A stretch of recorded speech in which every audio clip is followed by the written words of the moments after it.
మలయాళంలో రూపొందిన super natural fantasy comedy thriller సినిమానే పడక్కలం. మే 8వ తేదీన థియేటర్లలో ఈ సినిమా విడుదలైంది. బాక్సాఫీస్ దగ్గర 17 కోట్లకి పైగా వసూలు చేసిన ఈ సినిమా ఇప్పుడు ఓటీటీ ప్రేక్షకుల ముందుకు వచ్చింది. ఈ రోజు నుంచే ఈ సినిమా మలయాళంతో పాటు తెలుగు, తమిళ, కన్నడ, హిందీ భాషలలో జియో హాట్ స్టార్లో అందుబాటులోకి వచ్చింది. కథ: జితిన్ సందీప్ ప్రదీప్ ఓ ఇంజనీరింగ్ కాలేజ్లో చదువుతూ ఉంటాడు. అతను జీవిక, నిరంజన ను ప్రేమిస్తూ ఉంటాడు. వాళ్ళ ప్రేమ ఫలించడం కోసం జితిన్ స్నేహితులు ముగ్గురూ చాలా ప్రయత్నాలు చేస్తూ ఉంటారు. ఆ కాలేజ్లో షాజీ, సూరజ్ వెంజరమూడు, రంజిత్, షర్పుద్దీన్ ప్రొఫెసర్లుగా ఉంటారు. ప్రమోషన్ కోసం ఇద్దరి మధ్య వార్ నడుస్తూ ఉంటుంది. అలాంటి పరిస్థితుల్లోనే షాజీ చిత్రంగా ప్రవర్తించి ఆ ప్రమోషన్కి దూరమవుతాడు. షాజీ అలా ప్రవర్తించడానికి కారణం రంజిత్ సార్ అని, అతను తన దగ్గరున్న ఒక బోర్డు ఓపెన్ చేసి ఏవో మంత్రాలు చదవడం తాను చూశానని ఫ్రెండ్స్తో జితిన్ అంటాడు. ఆ బోర్డు ద్వారా తాము టార్గెట్ చేసిన వ్యక్తిని తమకి తోచినట్టుగా నడిపించవచ్చనే విషయానికి తనకి అర్థమైందని చెబుతాడు. ఆ బోర్డులో ఏవో శక్తులు ఉన్నాయని, అందువల్లనే రంజిత్ సార్ ఆ బ్యాగ్ని వదిలిపెట్టకుండా తిరుగుతూ ఉంటాడని అంటాడు. అతని మాటలను మిగతా మిత్రులంతా నమ్ముతారు.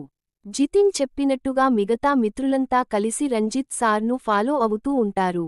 అవకాశం చిక్కగానే ఆయన నుంచి ఆ బోర్డును కొట్టేస్తారు.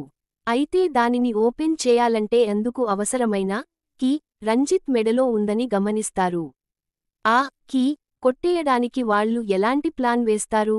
ఆ ప్రయత్నాల్లో వాళ్లకి ఎలాంటి పరిస్థితులు ఎదురవుతాయి? అసలు ఆ బోర్డు రంజిత్కి ఎక్కడిది? దానికి ఆ శక్తులు ఎలా వచ్చాయి? అనేది మిగతా కథ. విశ్లేషణ: సూపర్ నేచురల్ థ్రిల్లర్ సినిమాలు, ఫాంటసీ కథలను చూడటానికి చాలామంది ఆసక్తిని చూపిస్తూ ఉంటారు. ఎందుకంటే వాస్తవ జీవితంలో జరగని ఎన్నో విషయాలు ఇక్కడ జరుగుతూ ఉంటాయి.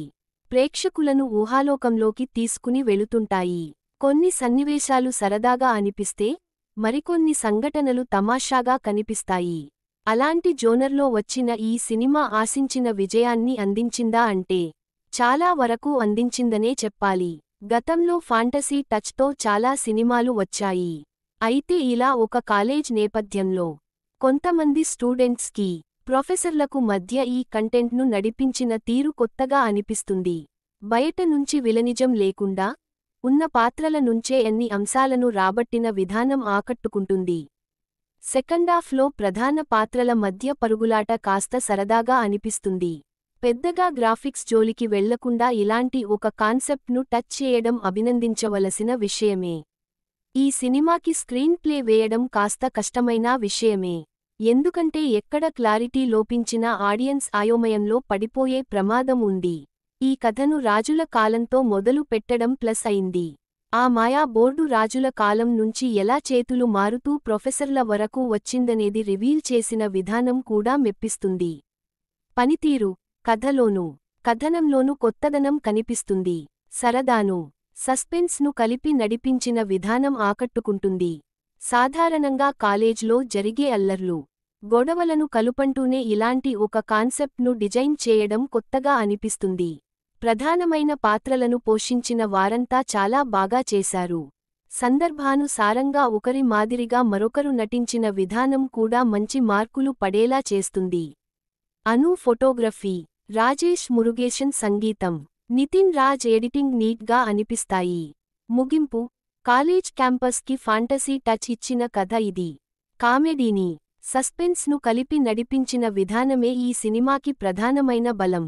సెకండాఫ్ కాస్త గందరగోళంగా అనిపించినా, కాస్త దృష్టి పెడితే అర్థమైపోతుంది. ఫ్యామిలీతో కలిసి సరదాగా ఈ సినిమా చూడొచ్చు.